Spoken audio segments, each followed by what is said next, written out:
played the lottery 9 months before I was born. I bought one ticket and I thought I had a pretty good chance. And you know what? I lost the lottery 9 months later. I had so much riding on this lottery. If I had won, I would have gained self-confidence, dignity, and a more secure sense of self. There's a saying, no one's a loser, and it holds true. Okay, so I didn't win the gene lottery for the 2 white X chromosomes, but I did win years of poor self-esteem, derogatory comments, and to an extent, self-hatred. In middle school, most preteens have a hard time learning to fit in. We tend to shy away from being different and conform to the norm. As an awkward 12-year-old myself, I felt different from the other girls in my grade. I would carefully study my features, unlike those of the blondes and brunettes. I felt plain, like the ugly duckling, before it blossomed into a swan. I had poor self-esteem because I thought I would never be as attractive as the girls who had won the gene lottery. I pined for long blonde hair and sun-kissed skin and dreamy blue eyes. Nonetheless, I tried to gain confidence in a warped and self-destructive way. I told myself that I was pretty for a girl with muddy brown skin. Little did I realize that beauty transcends color.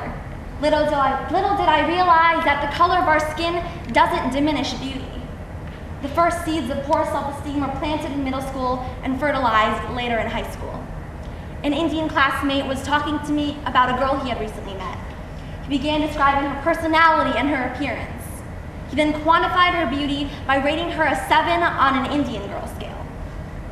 Hearing him talk about this girl this way, I began to wonder how he would reduce all of my features, from the intricacy of my eyes to the roundness of my nose to my slender fingers, all to a single number. I was processing this mark when I realized that he had specified his scale on an Indian girl scale. My thoughts were interrupted when he said that she was a 5 on a white girl scale. The sharp 5 curdled my blood and I could feel the rhythm and beat of my heart quickening. I became more self-aware in high school and began to find flaws in this way of thinking. I realized that beauty isn't limited to ivory skin. I had 2 issues with his spiel. First and foremost, I don't support the rating of people on their beauty. But what bothered me even more is that he used 2 numerical scales to determine this girl's beauty. He rated this Indian girl a lower number on a white girl scale than he had given her on an Indian girl scale. In that moment, he delegated an entire population to be less breathtaking, and he didn't even realize it. How could he have so boldly slipped those words out as if he hadn't just made a racist comment? His words echoed in my head, and to be honest, they still do today. We don't think it's okay to segregate, and we don't think institutional racism is okay. Yet somehow, racism has muddied our perception of beauty.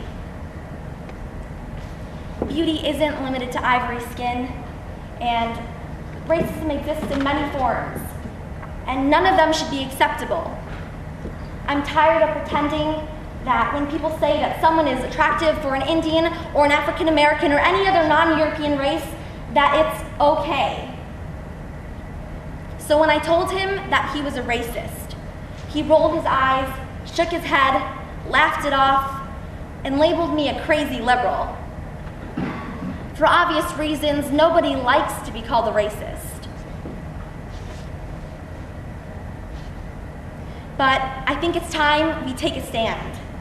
We can't allow society to go on believing that we have to be white in order to be beautiful. We can't feed these attitudes because they're racist. No race is superior in beauty.